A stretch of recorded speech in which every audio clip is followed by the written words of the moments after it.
Boom!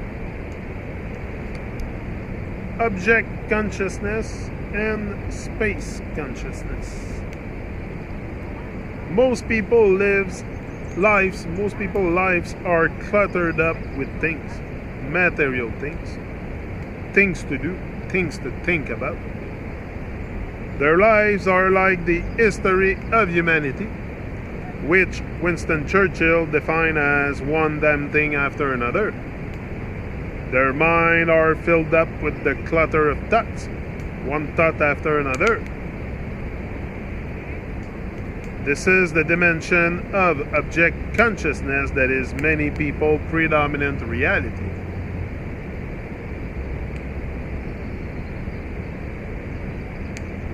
And that is why their lives are so out of balance.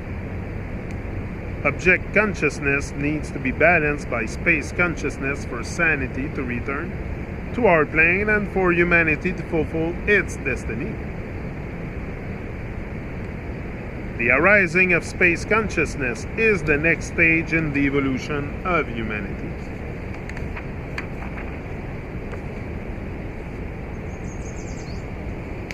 Space consciousness means that in addition to being conscious of things, which always come down to sense, perception, thoughts, and emotion, there is an undercurrent of awareness. Awareness implies that you are not only conscious of things, objects, but you are also conscious of being conscious. If you can sense an alert inner stillness in the background while things happen in the foreground, that's it. This dimension is there in everyone, but most people are completely unaware of it. Sometimes I point to it by saying, can you feel your own presence? Space consciousness represents not only freedom from ego, but also from dependency on the things of this world, from materialism and materiality. It is the spiritual dimension which alone can give transcendent and true meaning to this world. Whenever you are upset about an event, a person, or a situation, the real cause is not the event, person, or situation, but the loss of true perspective that only space can provide. You are trapped in object consciousness, unaware of the timeless inner space of consciousness itself. The words, this, too, will pass, when used or a pointer can restore awareness of that dimension to you. Another pointer to the truth in you is contained in the following statement. I am never upset for the reason I think. Falling below and raising above thought. When you are very tired, you may become more peaceful, more relaxed than in your usual state. This is because thinking is subsiding, and so you can't remember your mind-made problematic self anymore.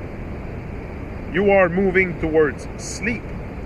When you drink alcohol or take certain drugs, provided they don't trigger your pain body, you may also feel more relaxed, more carefree, and perhaps more alive for a while. You may start singing and dancing, which since ancient times are expression of the joy of life. Because you are less burdened by your mind, you can glimpse the joy of being. Perhaps this is the reason alcohol is so-called spirit, but there is a high price to pay, unconsciousness. Instead of rising above thought, you have fallen below it. A few more drinks, and you will have regressed to the vegetable realm. Space consciousness has little to do with being spaced out. Both states are beyond thought. This they have in common. The fundamental difference, however, is that in the former, you rise above thought. In the latter, you fall below it. One is the next step in the evolution of human consciousness. The other, a regression to a stage we left beyond eons ago.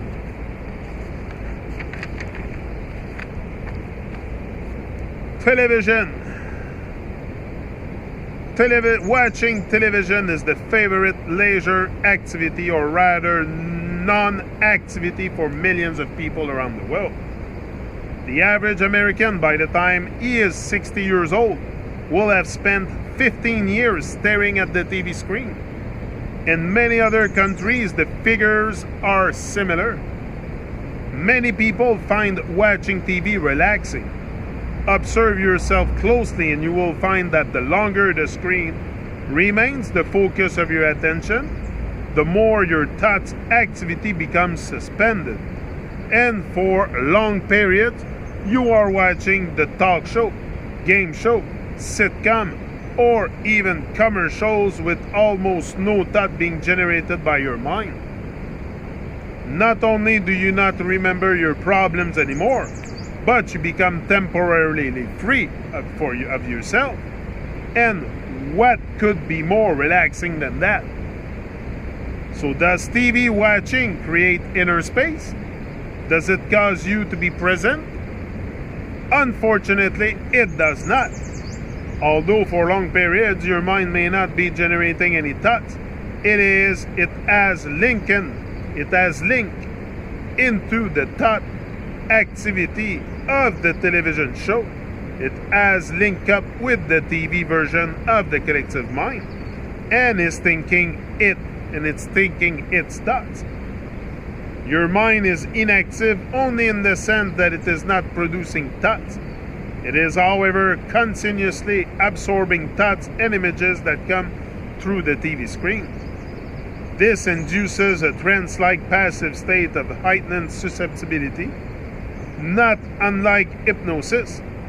That is why it lends itself to manipulation of public opinion, as politicians and special interest groups as well as advertisers know and will pay millions of dollars to catch you in that state of receptive unawareness.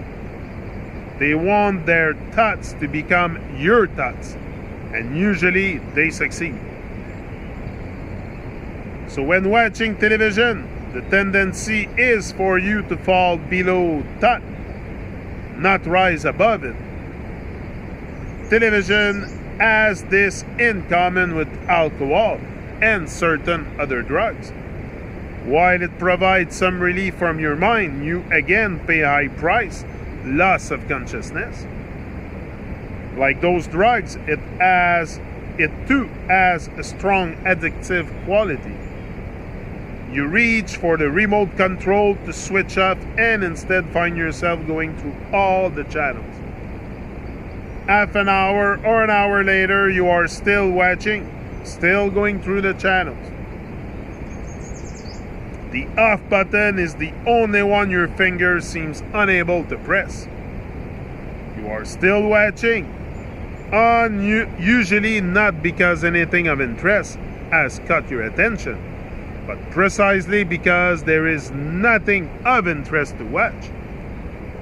Once you are hooked, the more trivial, the more meaningless it is, the more addictive it becomes. If it were interesting, thought-provoking, it would stimulate your mind into thinking for itself again, which is more conscious and therefore preferable to a TV-induced trance. Your attention would therefore no longer be totally held captive by the image on the screen. The content of the program, if there is a certain quality to it, can to some extent counteract and sometimes even undo the hypnotic, mind-numbing effect of the medium of TV. Kim, what is he doing?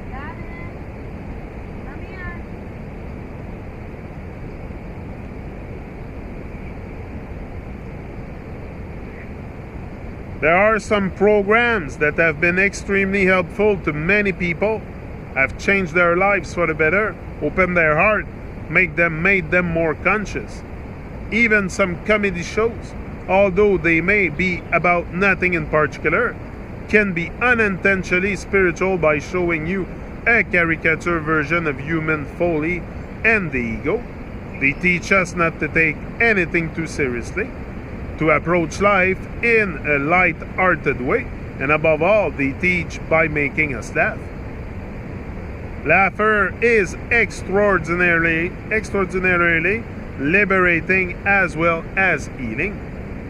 Most of television, however, is as yet controlled by people who are totally controlled by the ego, and so the TV's hidden agenda becomes control of you by putting you to sleep. That is to say, making you unconscious.